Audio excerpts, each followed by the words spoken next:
जय जिनेंद्र आप सबको। इस रील को मैंने नाम दिया है भक्तांबर लिखने की मेरी अपनी जर्नी।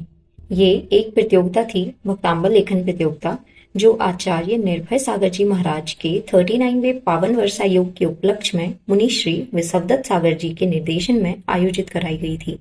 पर इसमें पार्ट लेने के मेरे कुछ अपने रीजंस थे। मोस्टली सारे जैन मेरे अकॉर्डिंग तो, और कुछ नॉन जैन भी जिनको मैं जानती हूँ, भक्तांबर जी की महिमा को जानते हैं कि कैसे ये स्तोत्र आया, क्या इसका प्रभाव पड़ा आचार्य मानतुंग महाराज जी के ऊपर कि उनके सारे तालों से वो मुक्त हो गए। बस वही महिमा जान के, सबसे सुनकर, जो मैं बचपन से सुनती आ रही हूँ, मेरी श्रद्धा इस पर दिन ब दिन बढ़ती जा रही है। बस फिर क्या था, मुझे इस प्रतियोगिता में पार्ट तो लेना ही था, जिसके अकॉर्डिंग मुझे 39 टाइम्स भक्तांबर स्तोत्र को पूरा पूरा लिखना था, जिसमें 48 काव्य हैं और वो भी संस्कृत में। देन उसके बाद उस लिखित शास्त्र को उसकी मर्यादा में रखते हुए अपनी क्रिएटिविटी के साथ डेकोरेट करना था। इसको पूरा कंप्लीट करने के लिए हम सबको 1 महीने का टाइम मिला था, जिसमें ऑलमोस्ट 10 से 12 दिन निकलने के बाद मैं इसको शुरू कर पाई, क्योंकि हमारे पास टाइम बहुत कम था। टाइम मिलता भी नहीं था लिखने के लिए, और डेकोरेट करने के लिए अलग से टाइम निकालना भी था। हमने इसको इतने जल्दी जल्दी लिखा है कि एंड में तो हमारी हालत कुछ ऐसी थी। फिर क्या था, इसको कंप्लीट करने के बाद अलग ही एनर्जी के साथ हमने इसको डेकोरेट करना शुरू किया, जिसके लिए हमने थीम सोची। पहले तो शास्त्र का एक एक पेज डेकोरेट किया, उसके बाद शास्त्र को डेकोरेट किया, जिसमें थोड़ी हेल्प तो मम्मी ने भी मेरी कर दी। उसके बाद हम दोनों ने ही अपनी अपनी थीम सोची। दिया ने बनाई एक बुलक कार्ट, कुछ इस सोच के साथ कि जैसे ग्वाला बड़े बाबा को बैलगाड़ी पर लेकर आया था, वो अपने शास्त्र को बुलक कार्ट के थ्रू प्रेजेंटेबल बनाएगी, क्योंकि आचार्य मानतुंग महाराज जी ने भी इस स्तोत्र को लिखते समय पहले तीर्थंकर आदिनाथ भगवान जी का ध्यान किया था। बस कुछ इस सोच के साथ उसने शुरू कर दिया बैलगाड़ी को बनाना, जिसमें उसकी थोड़ी हेल्प मम्मी ने, यश ने, दोनों ने की।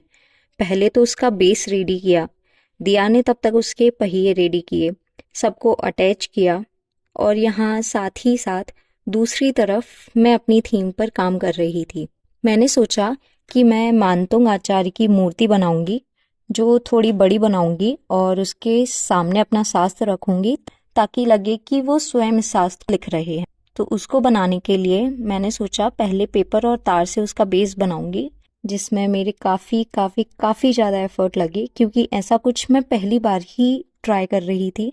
मेरे घर पे तो सब ही मना कर रहे थे कि मत बना, नहीं बनी तो एंड में क्या करेगी। बनाते टाइम तो डर मुझे भी बहुत ज़्यादा लग रहा था, बट ठान ही लिया था कहीं ना कहीं कि बना के ही रहूँगी। फिर जैसे ही इसका बेस थोड़ा रेडी हुआ, पेपर और तार से थोड़ा सा सेट हुआ, उसके बाद मैंने पेपर का डो बनाया, उसको पेस्ट किया धीरे धीरे। उसको पूरा करने के बाद इसको छोड़ दिया था सूखने के लिए। देन फिर मैंने दूसरे दिन सीमेंट की कोटिंग दी, जिससे थोड़ा शेप दिया फेस को भी।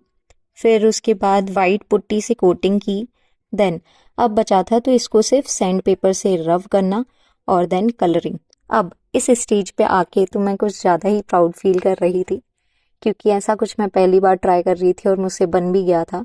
एंड कलरिंग पार्ट तो आसान था कि हो ही जाएगा। अब मेरे पास था थोड़ा सा टाइम, तो मैंने सोचा क्यों ना अब जेल भी बना दूँ, पूरा वही 3D गेटअप दे दूँ जैसा एक्चुअल में था।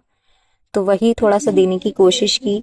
तो थर्माकोल को कैंसिल करने के बाद सोचा हार्ड कार्डबोर्ड से ही बनाती हूँ, उसका थोड़ा हार्ड बनेगा और थोड़ा ज़्यादा ड्यूरेबल होगा। तो एक एक करके सारी वॉल रेडी की, गेट रेडी किया,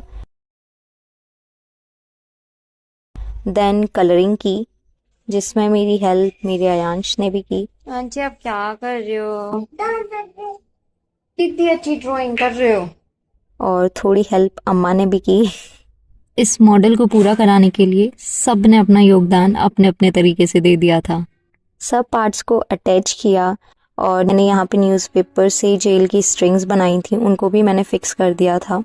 और बॉल का लुक देने के लिए थोड़े से मैंने उस पर ब्लॉक बनाए। तो यहाँ पर मेरा जेल अब ऑलमोस्ट पूरा कंप्लीट हो चुका था, और मेरी मूर्ति भी रेडी थी।